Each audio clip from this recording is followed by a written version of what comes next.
Okay, guys, here is part 3 of the White Stag. Hunar and Magyar were prepared for a long journey into the unknown lands, but they could not foresee that this journey would last for many long years. They could not foresee that there was to be no more peace for their people until they had reached the land of their destiny.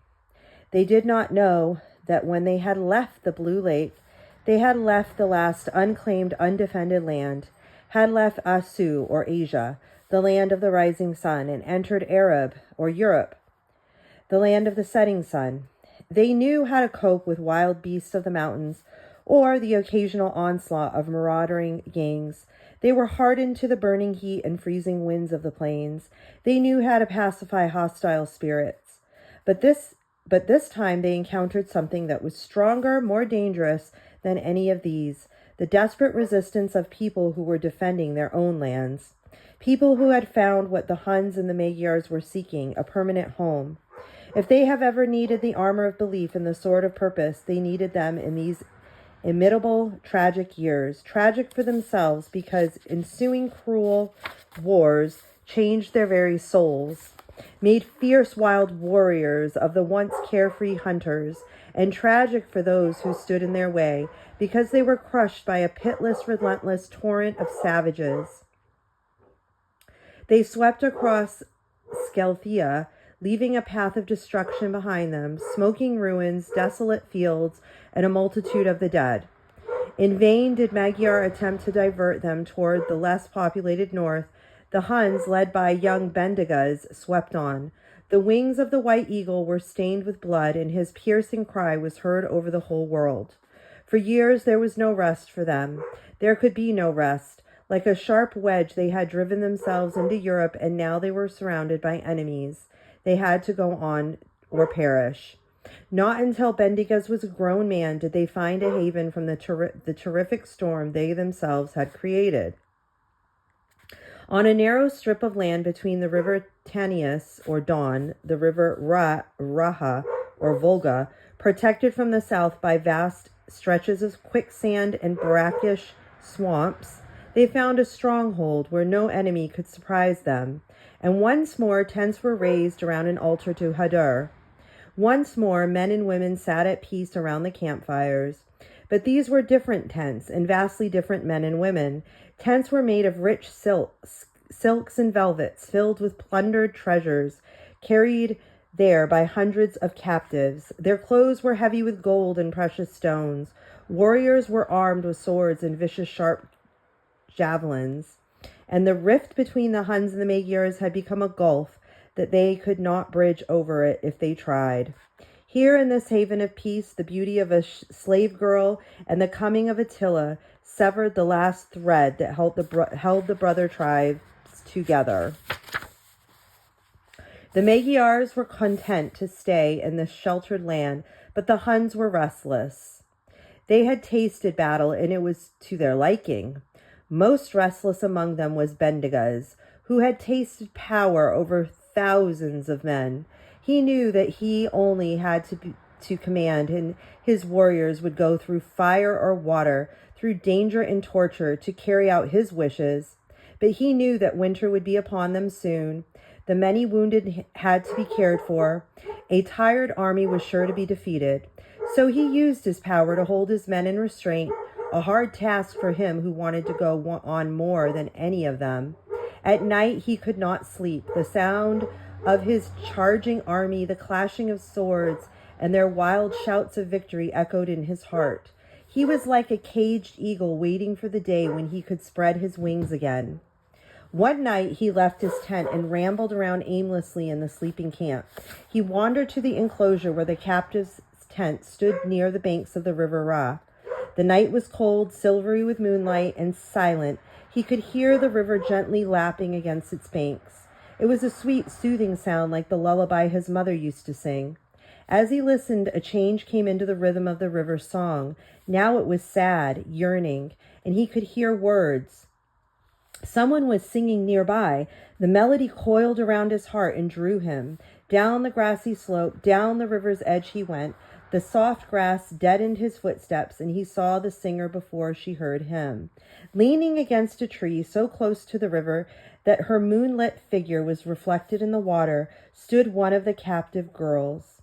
Bendiga stood motionless, watching and listening. Her deep, sad voice seemed to melt the fierceness around his heart. The restlessness left him. He was at peace. The song came to an end. The girl turned away from the river with a sigh. She saw Bendiga's. She made a move as if to run away, then shrank against the tree and faced him definitely. There was a contempt in her eyes and pride in the lift of her head. Bendiga's wanted to say, "Do not be afraid," but now he could not, for there was no fear in her eyes, just cold, proud contempt. He walked closer. He could have touched her, and still she faced him definitely. "What is your name?" he asked, and his voice was gentle. "Aletta." "Aletta," he replied slowly. "Aletta, your eyes are as cold as ice. Do you hate me?" She looked at him for a long time, and then she turned her head away. "No, not now," she whispered. "Always I have before, but not now." She was speaking the language of the Huns, yet it wasn't the same. To Bendiga's, the words she spoke were like her elusive reflection in the water, the same words he knew, but subtly different. And suddenly the words of her song rang in his ears. "Lead me westward, white eagle of the moon, oh, lead me, on silvery rays of the moon, westward I long to fly." "Alida, where did you learn that song? Where did you learn the language of my people?" he asked. She looked at him surprised. "It is the language of my people, and it is a song we all know, the song of the white eagle." "The white eagle!" exclaimed Bendigas. "Who are you? Who are your people?" Alida lifted her head proudly. She stood like a white flame before him. "I am the daughter of the king of Ashkenaz, and my people are the Cimmerians, homeless wanderers upon the earth, lost in the wilderness, downtrodden by the Scythians, slain by the enemy's swords, and torn by the fangs of famine for longer years than I can remember. We have never lost hope. We believed that someday we would find the land of peace, believed that someday the leader promised to us by our great forefather Gomer would come and lead us to that land, the leader who shall be called the White Eagle. And now we have been taken as slaves by you, Bendigas, and hope is dead in our hearts. The White Eagle is but a song." Bendigas listened to her rushing words in silence. Then he said, "Alida, do you know what my people call me?" "Your name is Bendigas, I know." He held out his hand to her. "Alida, listen to me. My name is Bendigas, the White Eagle. My people are also seeking a land of peace promised to them by our forefather Nimrod.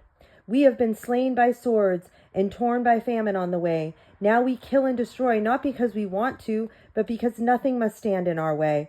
We must and we will reach the land of our destiny." While he spoke these words, Alida came slowly closer to him and took his hand. He closed his strong fingers around her hand and went on. "Tomorrow, Alida, your people shall be free. Tell them that they may leave us or stay with us, not as slaves, but as our brothers. Tell them that our strength will be their strength, that we will never forsake them."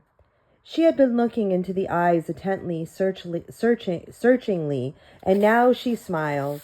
"I can speak for my people now, Bendigas. I will follow wherever you go. We will follow the White Eagle of the moon westward, always." She stepped back and slipped away between the dark trees. It might have been a dream, but her voice floated back to Bendigas, growing fainter and fainter. "Lead me westward, White Eagle of the moon, oh, lead me." Bendigas, back in his tent, was also singing softly. "On silvery rays of the moon, westward I long to fly." And as he drifted into sleep, his last thought was, "Westward, but not alone any more." Huns and Magyars rejoiced with their newfound brothers, the Cimmerians. When Bendigas and Alida announced their decision, the downtrodden, abused, enslaved Cimmerians could hardly believe the once more that they were free. They were equals, and more, they were brothers of the proud Huns. Hope again lived in their hearts, and they accepted Bendigas as their leader unquestioningly. Their happiness seemed to have touched a gentle chord in the wild hearts of the Hun warriors. For years they had known only hatred and defiance. To them, the friendliness of these people was like cool water to a thirsty man. Their relentlessness and their longing for action were diverted into a new channel. Tirelessly, they listened to the songs and the tales of the Cimmerians. A strange turn of a phrase, a new tune, a good story, made them shout with mirth and admiration. Proud, beautiful Alida captured the heart of everyone. The day came when she and Bendiga stood on the altar steps, their hands clasped over the flaming torch. Huns, Magyars, and Cimmerians, old and young, sick and well, waited with bowed heads, while Deimos, the blind prophet, poured the water over their hands, and they spoke the old age vows. Through fire and water I come to thee, not fire nor water shall take me from thee. And it was as if the earth and the sky had echoed these words, as the thousands who had assembled around the altar repeated them. Quick tears of happiness sprang into Alida's eyes, and she bowed her head humbly. For this was more than her own marriage. It was the union of two great tribes brought together by the will of the Lord. Through her tears, she watched the long procession of gift-bearers. Watched as the oldest warrior presented Bendigas with the gift of the Huns, a large white flag. Watched as Bendigas unfurled it and let it flutter in the wind. Then, as she looked at the flag, the icy hand of fear gripped her for a moment, and a small voice in her heart cried out against the symbol of the future. Painted on the snowy silk was a red eagle with its great wings spread wide, its cruel beak open, clutching a flaming sword in its talons. It fluttered behind her like a living thing, a ruthless bird of a prey, waiting. But before her were thousands of her people listening in silence for a word of approval. People who had given her their loyalty and love, her people and the people of Bendigas, who were ready to give their lives, ready to go through suffering and death under this flag. She was one of them now. She must accept their fate. Once more, unafraid, she faced the waiting crowd. Proud, brave, beautiful Alida, wife of Bendigas. Then she removed the golden belt of her gown and fastened it firmly to the flag, a silent pledge more eloquent than any words she might have spoken. Soon came the coldest, cruelest winter the Huns and the Magyars had ever known. Snow lay thick on the ground for months, and the icy northerly winds howled like malignant demons. When finally spring came, the thawing snow swelled the rivers into raging torrents impossible to cross. Unwonted idleness began to chafe the restless spirits of warriors. As spring passed into summer, they became sullen, irritable. And still Bendigas, for the first time in his life, stood undecided. He was torn between the duty to his people and anxiety for his beloved Alida. For Alida was ill. Since the long, cruel winter, she had been burning with a strange, slow fever which sapped her strength and left her pale and wan. He could not take her into the dangers waiting for them once they left the haven of safety. This delay and the peaceful contentment of the Magyars became a challenge to the Huns. A contrary word, a rough jest, would lead to ugly quarrels. Tenseness grew until the brother tribes stood on the brink of open enmity. In vain did old Magyar plead with the men. In vain did Hunar remind them of the happy days when the two tribes were truly brothers. In vain did Bendigas punish those who again and again started these bitter wrangles. Suppress his warriors for a few days he could, but the resentment smothered under his discipline as embers smolder under a thin blanket of ashes. A gust of wind, a careless word, and the fire of hatred would flame up again. Bendigas, in desperation, went to the remote tent where Deimos, the prophet, spent his days. He found Deimos deep in meditation. He waited until the prophet turned his sightless eyes toward him. Bendigas, my great white eagle, he said gently. Bendigas sank to his knees beside him and grasped his hands. Yes, Deimos, it is Bendigas. But not the great white eagle, just a humble and deeply troubled man. Deimos sighed. Has love made you weak and blind, Bendigoes? Has it taken the sword of Hadur out of your hand? Are you deaf to call of your destiny? Are you deaf to the call of your destiny? Bendigoes bowed his head. Yes, Deimos, I am blind, weak, and deaf. I have almost lost faith in the distant promised land. No, wait, he cried as Deimos shook off and sprang to his feet. Wait, Deimos, listen to me. Our brothers, the Magyars, are content to stay here on this sheltered land between the two great rivers. Here we have found friends. Here I have found happiness. Perhaps this is the land we have been seeking, Deimos. Deimos lifted his hand to the silence, to silence him, but Bendigoes also sprang to his feet now, aroused, the racking indecision and suspense of long months accumulating in a burst of violent anger. Where then is Hadur? He cried. Why does he let this terrible hatred between brothers poison our souls? Bendigoes, whispered. Oh, I'm sorry about the dogs, guys. My dogs are just going bananas today. Bendigoes, whispered Deimos in horror. Are you like the Magyars who have lost faith? Do you, like them, shrink from suffering and death to gain that land? They will be punished for their weakness, Bendigoes. Long after the Huns had found the promised land, they will be still homeless wanderers in the wilderness. Someday they will follow your path, but if they fall back now, if they choose the easier way, for 7 generations will they roam the earth, outcasts among men. Your path leads westward, my white eagle. Your path is the path of Hadur. My path, cried Bendigoes. Where is my path? Where is Hadur's guiding hand? Why is he silent? You fool, rang out the voice of Deimos, and it was terrible to hear. How dare you challenge the wrath of your lord? Go before I strike you, go!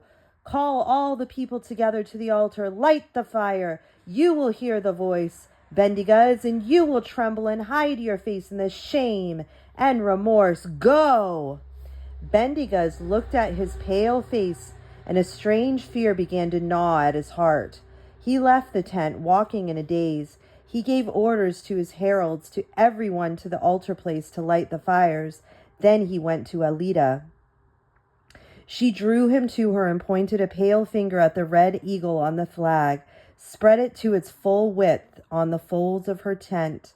The red eagle, Bendigo, she whispered. It's moving, reaching out those cruel claws for me. I'm afraid. He stroked her hot brow gently. It is but a painted flag, Alida. Don't be afraid. I will take it away.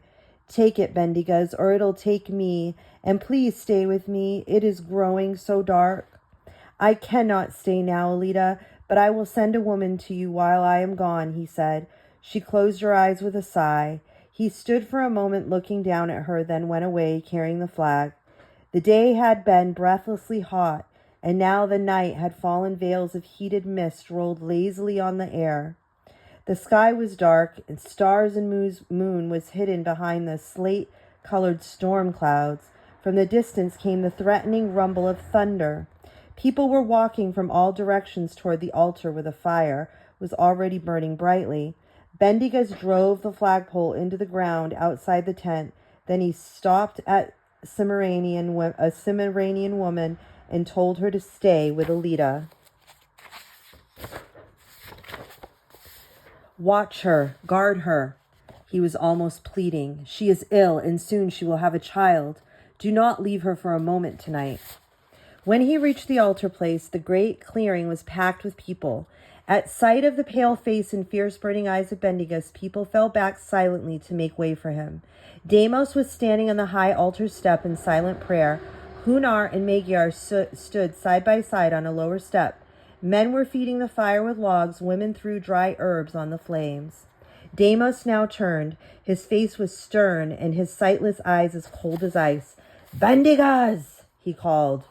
Bendigoes, whom I have named the White Eagle, face your people from this altar of your God and take back the words of doubt you have spoken before me. Bendigoes was silent. He stood, his fists clenched at his sides, like an image carved of stone. Speak, Bendigas, cried Deimos. Are you afraid to face the scorn of your men? You who were not afraid to challenge the wrath of Hadur? I am not afraid, roared the voice of Bendigas. I will repeat my words and not take them back. Men, listen to me. If this is not the land we have been seeking, this sheltered land between two great rivers, why is Hadur silent? Why does he not guide us? I am not afraid of danger or suffering or death, but I want to know. He spun around, whipped out his sword, and held it up to the sky. Here is thy sword, Hadur. Turn it against my heart. Strike me. But let my people see the truth. Only silence answered him, menacing silence from the leaden sky above, and a horrified silence from the people around him. He thrust his sword into the fire and stood defiantly, with arms folded, his angry eyes staring into the sky. And then the storm broke. Suddenly, without warning, it was upon them, with lightning and thunder that roared and howled like an army of furious demons. Trees groaned and crashed to the ground to be picked up again and sucked into the spinning dark funnel of the whirlwind, leaving a clean-cut, broad path of destruction behind it. It was approaching the altar, and people ran out of its way in terror. Bendigas and Deimos were carried along with the frenzied crowd out of the way of the howling, spinning death. It struck the altar with an impact that sent stones crashing to the ground and swept the fire and sword swirling into the air. The sword was carried westward, two great tongues of flame streaming behind it like fiery red wings. "The Red Eagle! The Red Eagle!" cried Bendigas, and fought through the crowd to reach Alita's tent, a dreadful fear clutching his heart. No one noticed but him now. They were watching in breathless silence as the sword flamed westward. Earth and sky shared the silence, as if all their forces had spent their strength in the storm. Then Deimos the prophet was speaking again, and his voice was like the tolling of great bells. "Attila is born," he cried. "Attila! With the mighty voice and the wings red as blood. Attila, who will lead you into the promised land, the Red Eagle, greatest of all warriors. Attila!" A piercing scream rent the air, and all eyes toward the tent of Alita. The woman whom Bendigas had left with his wife ran toward him, her face deathly pale, her eyes streaming with tears. "You have a beautiful man-child, Bendigas, a mighty man-child, but Alita is dead." That's the end of part 3, guys. Okay, so go ahead and write those down, those narrations down in your notebooks, and I will see you guys on Tuesday. Blessings.